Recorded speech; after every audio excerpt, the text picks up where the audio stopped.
Yes, sir. Yes, sir. Yes, sir. One time for the one time. Yes, ma'am. Hit boy on the track. And yeah, man, we're back. Your boy's going with the Air Jordan 29 lows, the home variation Jones, you know what I'm saying? Because we got a 5-game homestand. I did want to rock the aways, but I was like, let's save that for an away game, right? But yeah, man, taking on the Spurs in the crib, right? The boy's doing that contested long range drill. I was told by a couple of guys that I know who I used to play older 2Ks with, that this is the best version of the shooting drill in practice. It gives you a more realistic sort of like what if you're in a game sort of feel. The hand to contest, right? The timing I feel like is a little different with this jump shot as opposed to like the ball machine 3-point shot drill. So it's just better to do this drill, right? You should really honestly be doing this drill, right? I do the ball machine 3-point jump shot drill just to get a better understanding of the jumper, right? But then as you get better with that jumper, as you saw, I've gotten better with it. Now it's time to focus mostly on contested long range, right? We're getting ready to take on the Spurs again, as I said. San Antonio traded for DeMar DeRozan to get rid to ship Kawhi Leonard off to Toronto. He didn't really want to play there like that. I mean, and it's mostly because I guess he wanted to go back to California. Kawhi went to San Diego State. DeMar went to USC, right? And I don't know if it's a big issue for either one of them, right? Well, clearly it was for Kawhi because he would end up playing for the Los Angeles Clippers as he does now. So again, right, Kawhi, you know, it just kind of struck me weird as you see your boy is top 5 in league leaders of points per games the last 30 days, the last month. It just struck me as kind of weird. The Spurs, right, Greg Popovich, you know, you basically have your homegrown drafted superstar right here on your team, right, and you get rid of him. I don't really know the whole story behind it, right, you know, but clearly, you know, it was the wrong move. DeMar, it didn't pan out, and I can say that because he's here now with the Bulls, right? So this is sort of a rivalry game for that reason, right? Also because of the championships, right? The Spurs are right there behind the Bulls, right? So yeah, man, that is a reason why you can call this a rivalry. But yeah, man, Kawhi would go on to win the title the year he got traded to the Raptors. And let me explain to you, I was a Raptor fan with DeMar on the team. I liked Kawhi, I liked Jimmy Butler. They were kind of like my 3 favorite forwards in the game, 3 favorite wing players in the game. I thought that every last one of them were the future of the wing position because they could all transition with their activity level, their skill level, their athleticism. They could all, I felt like, transition to become a wing 4, which is sort of the mark of a lot of elite teams in today's game, right? If you have a wing 4, especially if he's a star player on your team, wing 4 is like, you know, I'm talking like a guy who in older day NBA, you know, 6'6", 6'7" type player, maybe even up to 6'8", sort of an undersized 4, certainly a 3, maybe a big 2, right? That's typically what they would do with you if you were like 6'8" or 6'7", right? And even in some cases 6'9", right? They'd ask you to play the 3 and sometimes the 2 because they knew, right? At that size, right? At that height, you would be an elite player at the 2 position, right? At the 3 position. At the 4 and the 5, you'd just be another guy. And unless you had a certain level of activity or skill, unless you was Ben Wallace, or Charles Barkley, or Wes Unseld, you were probably going to be babied all game long at 6'9", 6'8", 6'7", playing big man, playing even just the power forward position, right? So, but those guys were some great defenders and had great activity. DeMar DeRozan, maybe not so much a great defender, but again, great athleticism, which could translate into good defense and, you know, good rebounding, right? So with that being said, you know, I always felt like those guys were clear on choices to become the future of the league, and they got rid of Kawhi, and I just never understood it, right? Very pivotal point in my career, right? We've now unlocked the ability to fix the rotations as well as also edit the playbook, right? I said in the beginning, first 14 games before I started scoring, I was just looking at the car. When I started scoring on rookie, I was in the passenger seat. Now that they've basically given me the keys to the squad, the keys to the offense, the keys to the team, the keys to the car.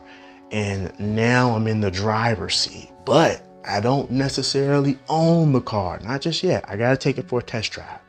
Gotta take it for a test drive. Give me one more game on the rookie difficulty.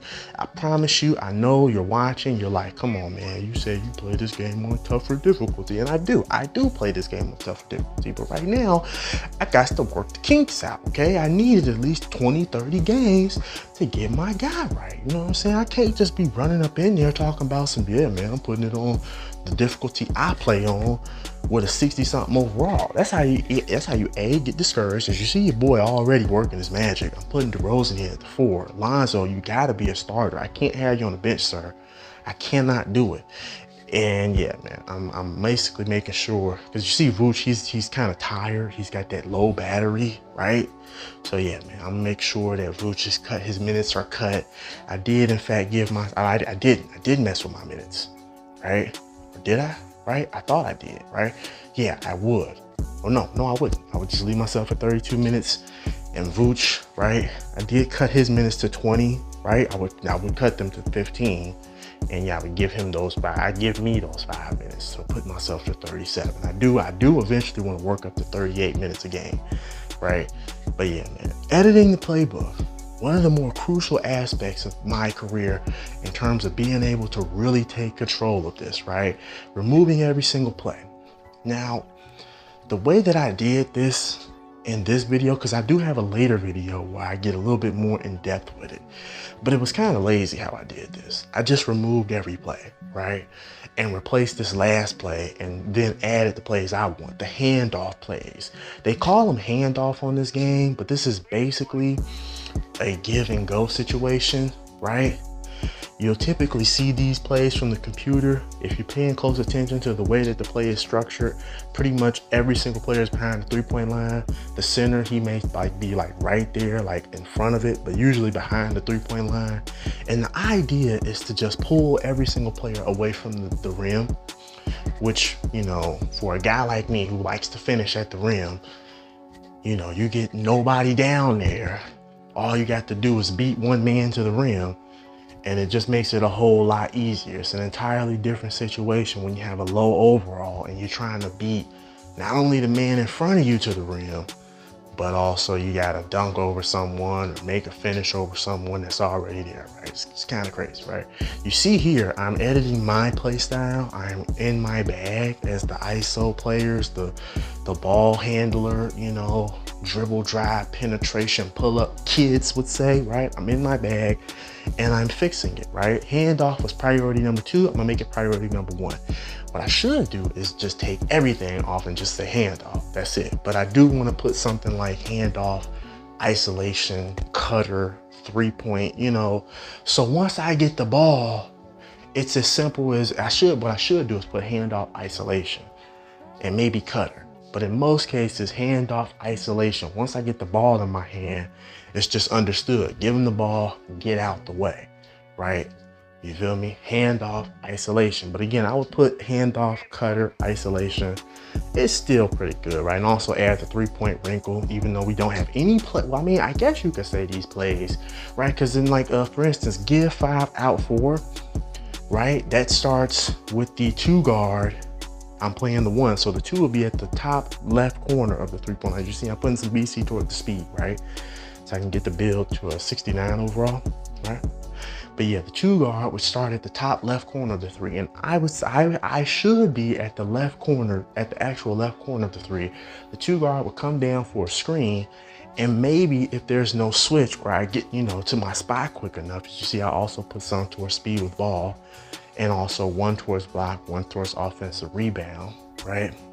If I can get to my spot quick enough and put a shot up, then I could make it a 3-point type play. As you see, your boy would put his next shooting badge upgrade towards slippery off-ball goal. So that's gonna help me out a lot, right? But yeah, man, it could be a 3-point type play. I would also get off-ball pest for defense, rebounding badge, and I'm gonna go with the Air Jordan 13 low bread all white. You feel me? Those Jones right there. Looks pretty clean, right? And then I would also take the 5 minutes I added on to my player and put them back on the Vooch, right? And yeah.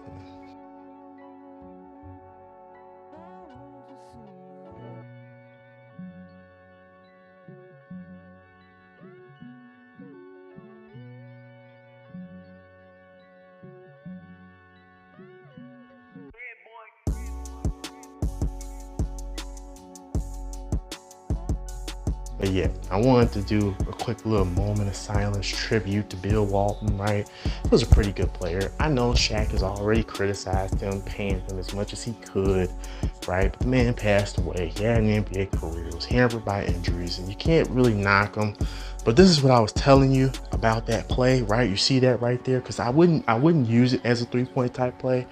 I'm gonna stand typically right here. I should be a little bit closer to the half court line, and like right about there at the out of bounds line. And what I'm gonna do is I want to position my defender right behind my teammate who I'm about to use.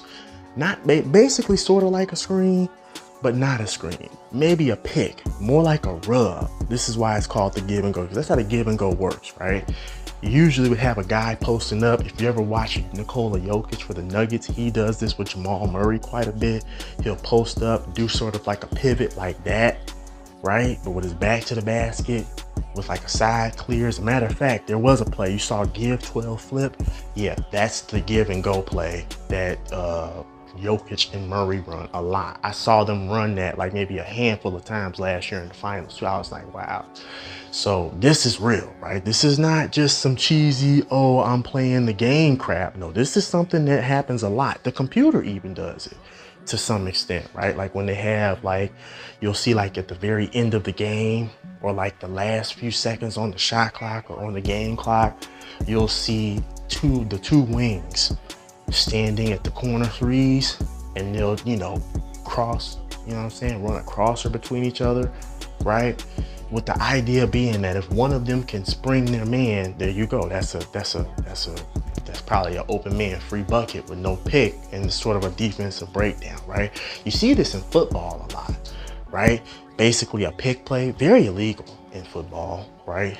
But you'll see it a lot where like you'll see maybe like a crosser, right?